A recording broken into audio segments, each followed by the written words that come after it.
Дзень маці ў Беларусі адзначаецца як сапраўднае агульнае свята. На дзяржаўным узроўні падтрымліваецца простая ісціна. Клопат пра маці павінен быць абавязковым і штодзённым. Больш за 800 матуль з цэнтральнага рэгіёна прыехалі на абласное свята ў Маладзечна, а напярэдадні кіраўніцтва Мінчыны было прынята рашэнне. Абласное мерапрыемства да Дня маці кожны год будзе праводзіцца ў Маладзечне.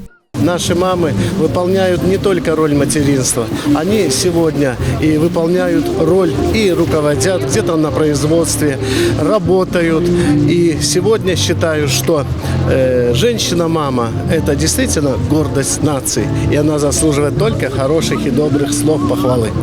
У рамках урачыстасці на пляцоўцы каля палаца культуры арганізаваны парад калясак лепшых сем'яў Мінчыны, а ў фае прайшоў конкурс на самы прыгожы торт. Усе раёны Мінскай вобласці прадставілі кулінарныя шэдэўры. Іх сваімі клапатлівымі рукамі змачанай любоўю выпякалі жанчыны цэнтральнага рэгіёна. Ласавацца дэсертамі будуць дзеці, абдзеленыя матулінай ласкай.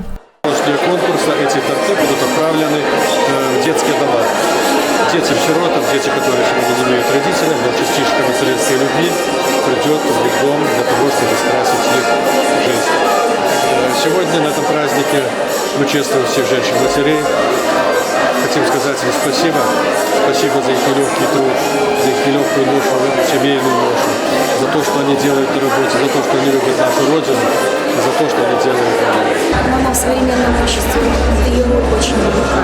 Она сегодня координирует свой семейный бюджет, а следовательно она направляет и деток своих на правильный жизненный путь. И по кирпичику, благодаря маминому влиянию, мы строим наше гуманное, красивое государство.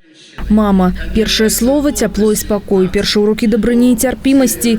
Сёння на галоўнай сцэне Маладзечаншчыны сабраліся матулі, чые любячыя сэрцы, надзейны жыццёвы маяк для сыноў і дочак. Лепшая ўзнагарода для маці – поспех яе дзяцей. У прысутных жанчын такія высокія ўзнагароды ўжо ёсць, і імі па праву варта ганарыцца. За плённую працу, узорнае выхаванне дзяцей, актыўнае садзейнічанне развіццю іх талентаў ушанавалі лепшых жанчын вобласці.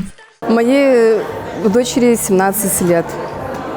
На ее профессию выбор я не влияла, она выбрала ее сама. Ей понравилось, она сходила, и вот в течение уже 5 лет она занимается спортом. Ой, достижений у нее очень много. Вот последнее, которое в сентябре было 2019 года, это проходил чемпионат мира в городе Саратово в России, и она мне стала чемпионкой мира. У нас 3 мальчиков, старшему 8, среднему 6 и младшему мальчику 5 лет. Мы вместе с мужем уже 10 лет, и именно счастье мамы – это большая семья. И семья должна быть обязательно полной, и когда много детей – это много счастья. Так же, как и много заботы и каких-то переживаний, но тем не менее счастья гораздо больше. И знаете, мне кажется, за большими семьями, многодетными будущее нашей страны. Мацярынства – самая складаная прафесія на свеце. Як бы хутка не змяніўся свет, матчыны пачуцці і любоў назаўсёды застануцца нязменнымі. А таму цаніць сваіх матуль, клапаціцца пра іх – абавязак кожнага сына і дочкі. Алеся Ушакова, Александр Еўскі, Дмитрий Кондратюк, МКТБ.